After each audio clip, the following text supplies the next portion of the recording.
आयोग आंख बंद कर करके बैठा हुआ है। ये आरोप लगाना यह बताता है कि राघोपुर में गए यह है कि तेजस्वी यादव बिहार से फरार होने वाले हैं। अब चुनाव परिणाम के बाद ही बिहार से लापता, हारने वाला आरोप लगाएगा, जीतने वाला आरोप लगाएगा। ये तो हार गया, पहले ही हार गया। नहीं तो ये मेरे पास कौन है, ये कुंदन सिंह, लालगंज विधानसभा के राजद प्रत्याशी के प्रतिनिधि श्री कुंदन कुमार के द्वारा भी किया गया है। नमस्कार, आप हैं न्यूज़ 4 नेशन पर, मैं आपके साथ अभिजीत सिंह। 2025 बिहार विधानसभा चुनाव को लेकर जो चुनावी प्रचार है वो थम गया है। पहले चरण के मतदान है वो हो गए हैं और दूसरे चरण के मतदान कल होनी है। लेकिन दावे हैं वो एनडीए हो या महागठबंधन हो, दोनों तरफ से की जा रही है कि हमारी सरकार है वो बन रही है। लेकिन अब ईवीएम पर सवाल है, वो विपक्ष के लोग हैं वो खड़े कर रहे हैं। एक तरफ विपक्ष का कहना है कि सीएम हाउस से कंट्रोल किया जा रहा है कि ईवीएम का जो सीसीटीवी कैमरा बंद करने के जो विपक्ष आरोप लगा रहे हैं कि जहां पर स्ट्रॉन्ग रूम में ईवीएम रखा गया है उसके सीसीटीवी कैमरे बंद करवाए जा रहे हैं सत्ता पक्ष के द्वारा। इस पर बात करने के लिए हमारे साथ है जदयू के मुख्य प्रवक्ता सह एमएलसी नीरज कुमार हैं। आरोप लगा रहे हैं कि आप लोग अब मैनेज कर रहे हैं क्योंकि चुनाव हार रहे हैं इसलिए ईवीएम के सीसीटीवी कैमरे बंद करवा रहे हैं।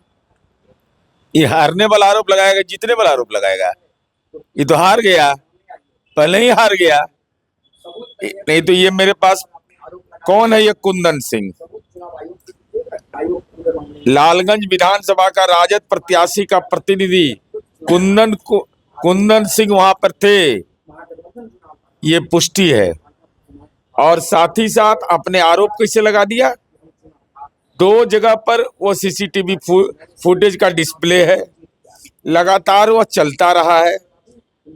पिकअप गाड़ी के प्रवेश करने और निकलने के संदर्भ में जांचोपरांत पता चला कि मध्य रात्रि में बजगृह में सुरक्षा में लगे सुरक्षा कर्मियों का सामान बेडिंग वगैरह लेकर कॉलेज परिसर में प्रवेश कर 15 मिनट के अंदर वापस गाड़ी लौट गया। नहीं ले जाएगा, सुरक्षा कर्मी का बिल्डिंग नहीं जाएगा, ये गलत है। लेकिन वो आरोप तो ला रहे हैं, देख रहे हैं किस तरह से सोशल मीडिया पर ट्वीट करके भी बता रहे हैं कि देखिए यहाँ पर सीसीटीवी कैमरे बंद हैं क्योंकि सत्ता पक्ष लोग चुनाव हार रहे हैं इसलिए मैनेज कर रहे हैं। वाहन के प्रवेश एवं निकास के संबंध में कॉलेज परिसर के गेट पर सुरक्षा कर्मी द्वारा गाड़ी पंजी में प्रविष्टि दर्ज किया गया।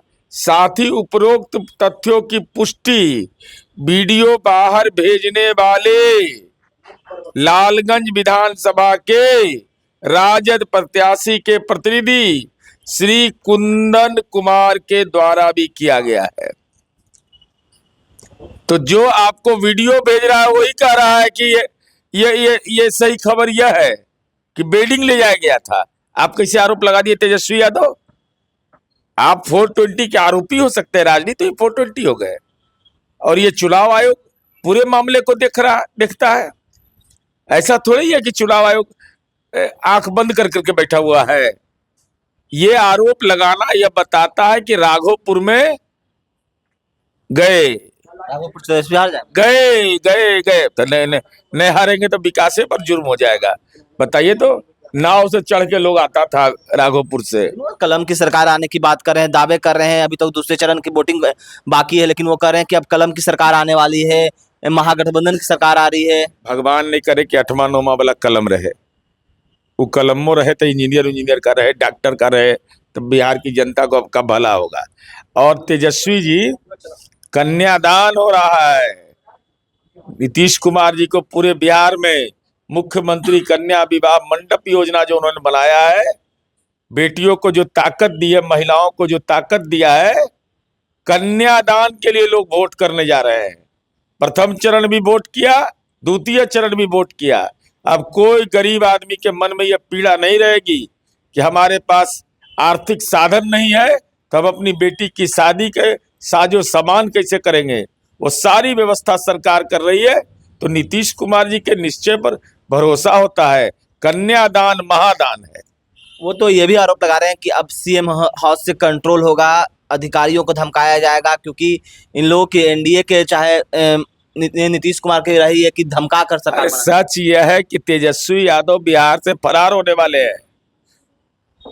अब चुनाव परिणाम के बाद ही बिहार से लापता, इनको खोजेगा सब कि आपके माथे पर ये जिम्मेवारी थी, तब 15 में हार गए। मैंने 15 में मुख्यमंत्री के उम्मीदवार 20 में हार गए, 19 में हार गए, 24 में हार गए। तो हारने का ट्रैक रिकॉर्ड है ना, जो ट्रैक रिकॉर्ड है वो मेंटेन रहेगा। तो तेजस्वी जी कहाँ मिलने वाले हैं? ये तो लोग ये भी दावे आप कर रहे हैं कि महागठबंधन की सरकार आ रही है, अब मंत्री फ्लैट, ये सब फ्लैट है वो खाली होने वाली है, क्योंकि आप लोग अब खाली करके महागठबंधन के लोग एंट्री हो। अरे ये सब देखिए, ये सब मन में ख्याली पुलाव रखना कोई दिक्कत है? जो मकान सरकारी आवंटित है उसमें रहते हैं, 10 नंबर में रहते हैं, तो आप तो परमानेंटे खाली है। लेकिन दिक्कत इनके साथ है कि चुनाव तो हारने वाले ही लोग। चुनाव जब हारेंगे तो लालू जी का किला बन रहा है महुआ बाग में, किला वैसा पटना में किसी का मकान नहीं है। वहां पर अभी पूरा भी नहीं हुआ है। सुबह समय गृह प्रवेश करना पड़ेगा, कोई उपाय है नहीं, जाना पड़ेगा वहां। तो आप सुन रहे थे जदयू के मुख्य प्रवक्ता एमएलसी नीरज कुमार का क्या कुछ करना था। जिस तरह से दावे हैं वो दोनों तरफ से किए जा रहे हैं कि हमारी सरकार है वो बन रही है, लेकिन जिस तरह से तेजस्वी यादव ने भी कई आरोप है वो लगाए हैं कि ईवीएम को छिड़काने को लेकर क्या कुछ जवाब दिया आपने सुना है। इस्तेमाल करो न्यूज़ स्पॉन्सर के साथ। सूरज की पहली किरण के साथ जाग उठा बिहार, हर मत बने नई उम्मीद, हर कदम जिम्मेदारी। न्यूज फॉर नेशन की अपील, 6 और 11 नवंबर को घर से निकलें, वोट करें और अपने भाग्य विधाता खुद बने।